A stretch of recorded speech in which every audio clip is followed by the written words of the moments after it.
Hey, my Legion, how y'all doing today? I'm here today with a movie review of the brand new movie Doctor Strange from the Marvel Universe.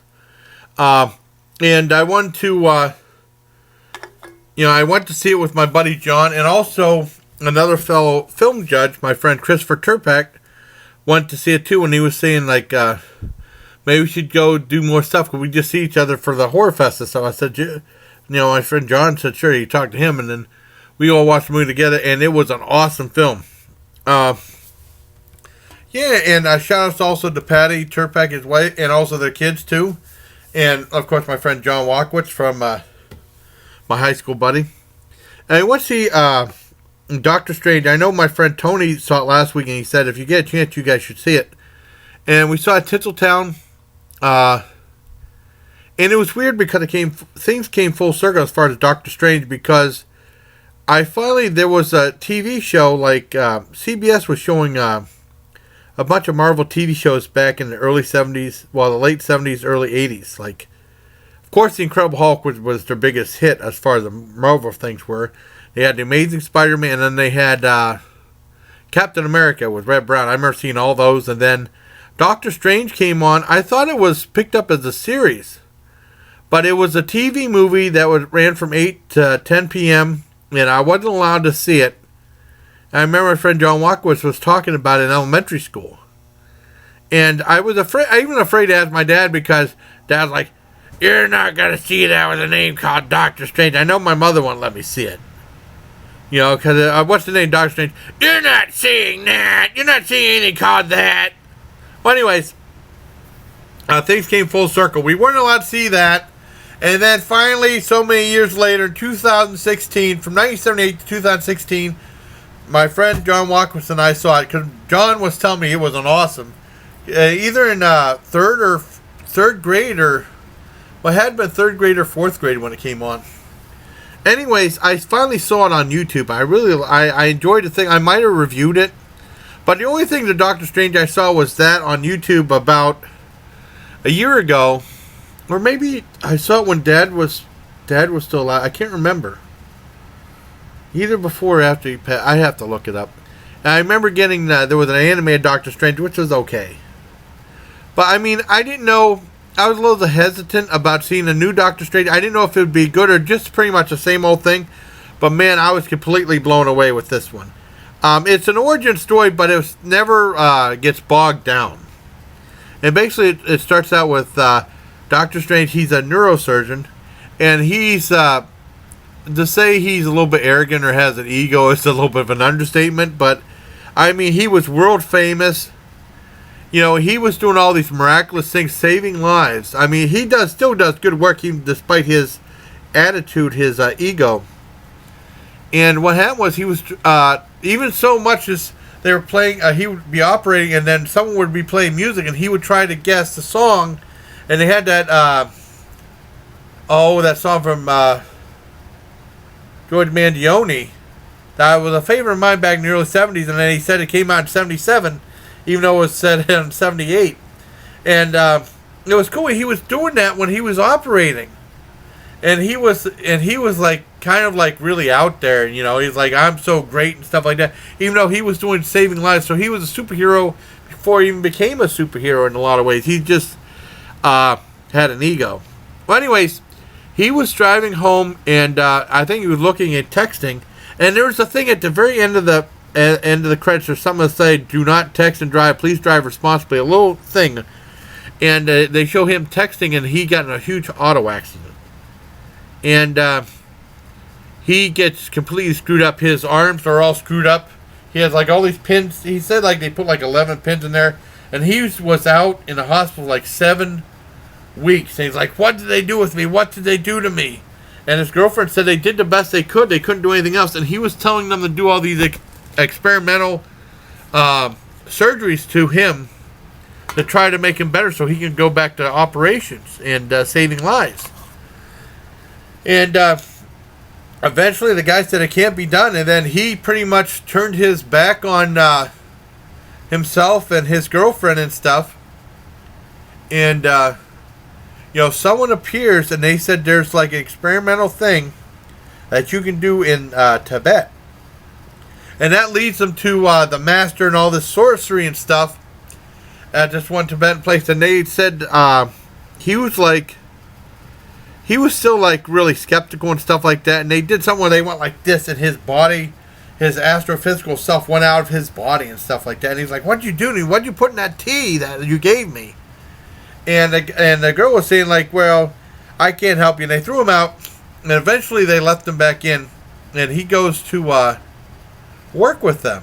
And they said that your hands can be you can be fixed, but you have to want it through these different ways of technique and sorcery and stuff like that. And it's really cool. Now the bad guy was in the beginning, and he stole like a couple pages from this book for this forbidden art, this forbidden spell that would cause him to go time traveling. It would cause rifts in space-time continuum. You know how like they have in time travel movies and stuff like that? And there's all these bad side effects. Well, anyway, of course they come back to fight. I don't want to give away anything else. There's a part where there's a lot of great humor in the film. And also, there's a cloak. He gets this cloak, levitation cloak that comes to him. And actually, the levitation cloak could have had its own movie. It was awesome.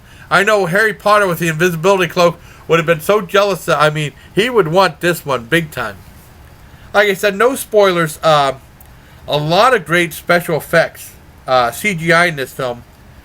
So much so, I hope it gets nominated for Academy Award for visual effects, and maybe for sound editing or video effects.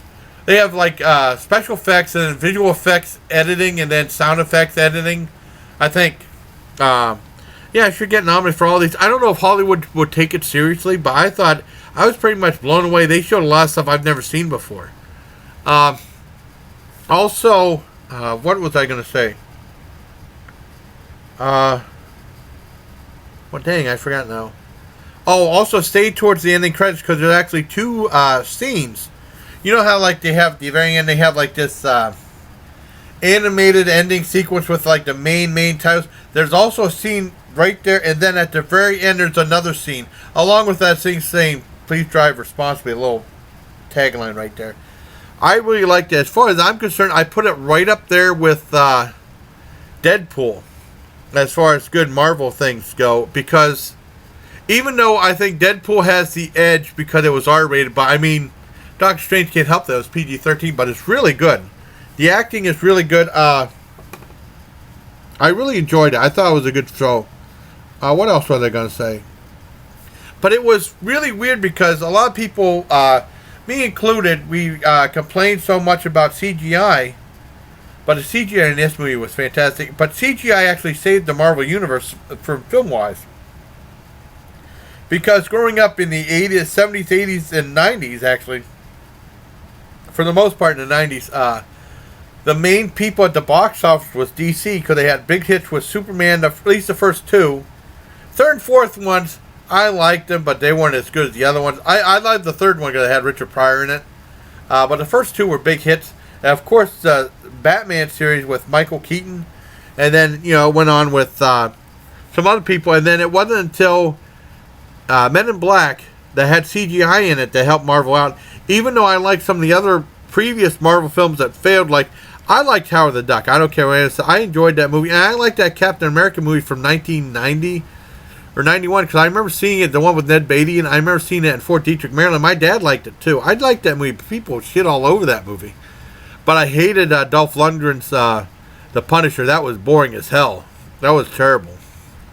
But, I mean, I know CGI really helped out Marvel Universe, and I know a lot of people were complaining about Disney buying the rights, for the most part, to Marvel. I mean, because 20th Century Fox owns a couple of things still. But I think they had the money to back and make some really good special effects. I think they really know what the people want. They got a winning formula, you know. I really like this. I give it a full on 10 out of 10 for Doctor Strange. I want to thank my friend Tony Talant for making the incredibly cool thumbnail. It wasn't that easy doing this, because I could do this, or like this, like in the thing. Kind of.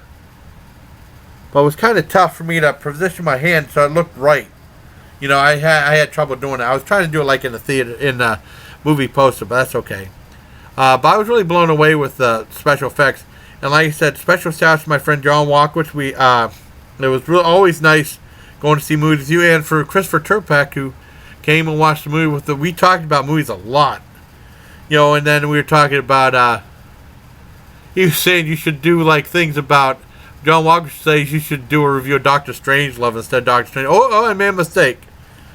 Or they were saying, like, didn't the owner say like, Mickey Mouse and Donald Duck came in to help out Doctor Strange? That would have been funny. But, we had a really good time. So, shout out to Christopher Tirpak and Patti Tirpak. She was a really nice lady. And their kids. And shout out to my good friend John Walkiewicz. We had an awesome time. Shout out to my friend Tony Talant for making me another great thumbnail.